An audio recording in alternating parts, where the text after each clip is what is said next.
Hello, hello, welcome back to my channel. My name is Melanie Tana, and I love talking about stories in all different forms. And it is also Women's History Month, and so I figured it would be cool to discuss women in fiction who I love.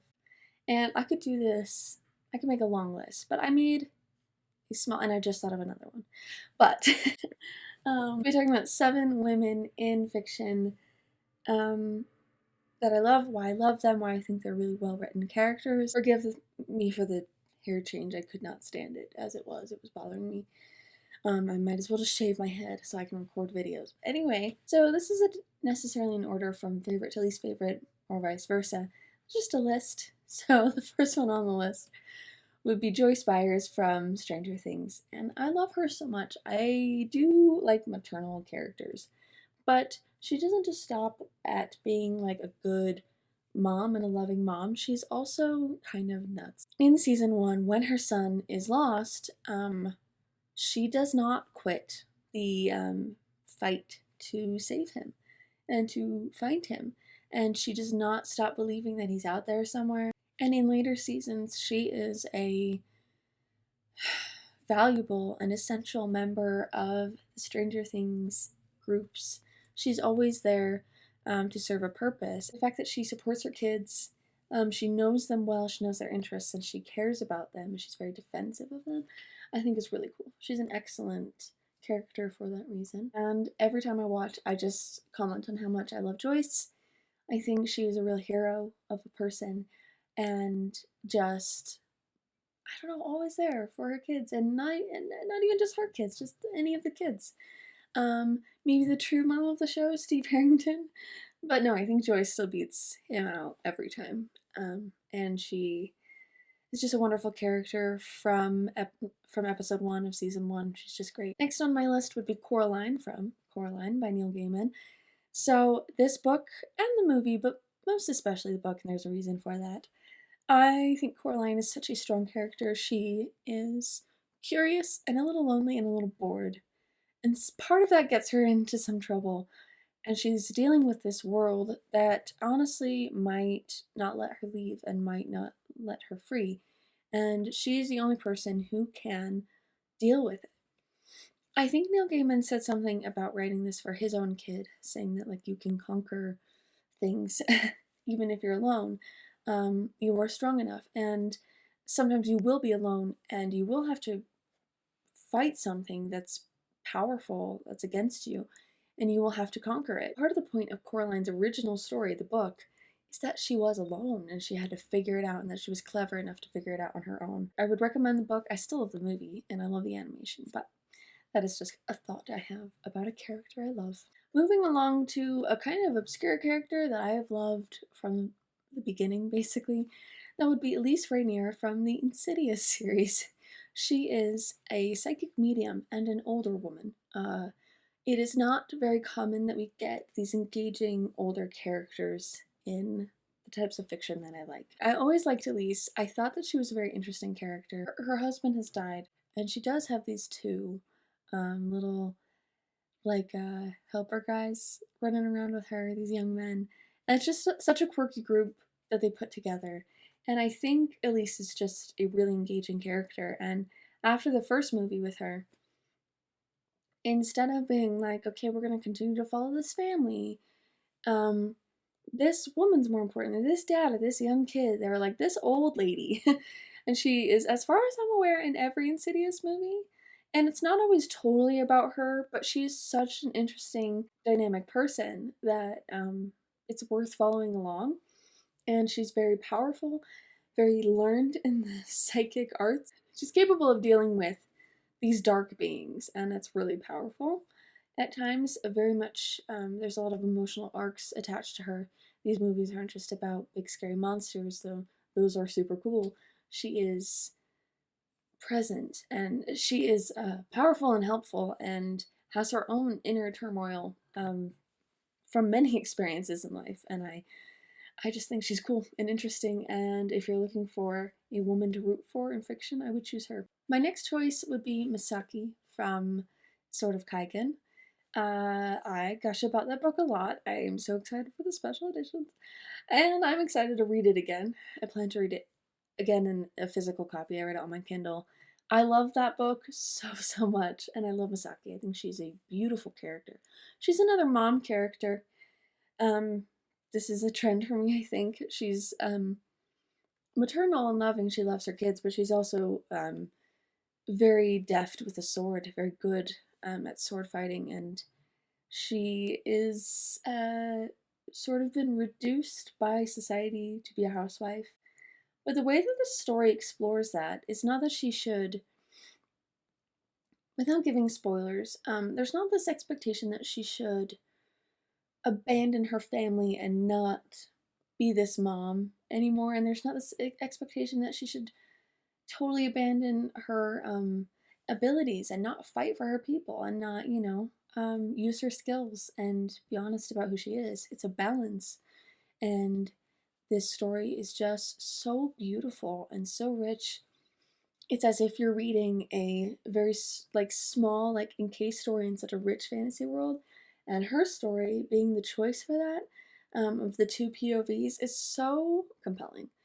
I love her so much. I admire her a lot as a person in general, and I think, I don't know, she's just so well written, and how she has to deal with the trauma of what her village has endured is incredible. So Emma Wong, she wrote a very fantastic female character, um, and I highly recommend that book to anybody. She's just incredible. And also, it had some of the best sword fighting I've ever read because I wasn't bored and I understood it. And it made me want to fight like her. She's cool. She's very talented and very just trying her best, like most people are. Anyway, next on my list would be Eleanor Shellstrop from The Good Place.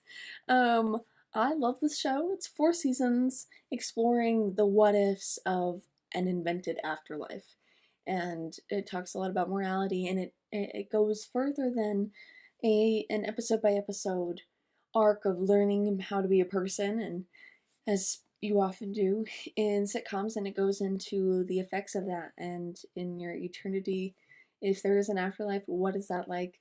And it opens with this character who quickly realizes while being in the good place, that she doesn't belong there, that she is a dirtbag, medium person, not really a good, perfect person like she is told she should be or should have been. I didn't really understand for a long time why I liked Eleanor so much.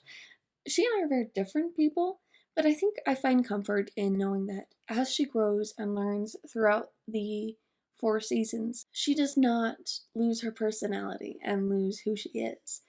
She's not told to abandon parts of herself that don't actually hurt anyone. She's just told to choose to be a better version of herself. And I think so many times I believed I had to be this picture perfect good person. But as a young woman growing up in this world, I can't handle that pressure. So it's nice to see that she can be good and she can grow without necessarily forgetting who she is. But I do recommend that show. I think it's very funny and also really heartwarming and heartbreaking at times. It's just 4 seasons. Go watch it.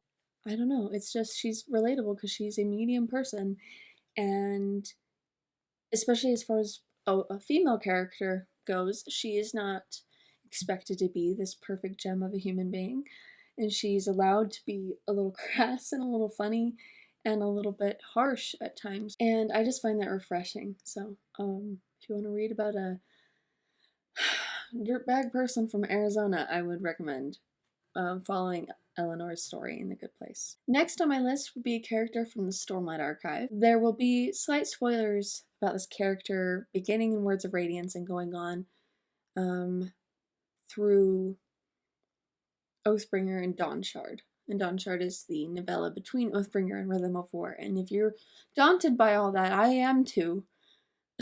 There's a lot to Sanderson. But it won't be major spoilers, and I won't talk about overarching plots, just this one character and something she's dealing with. So it won't be major. and I will have a timestamp for where you can skip to go on to the last person. The character would be Risen. And to talk about her, starting off with her story, she is a tradesperson, learning how to do trades. And she is traveling the world. She gets to see beautiful places she's never been to before. She's very curious and excited and gaining an interest in doing things right, and in, I think it's in Words of Radiance, yeah.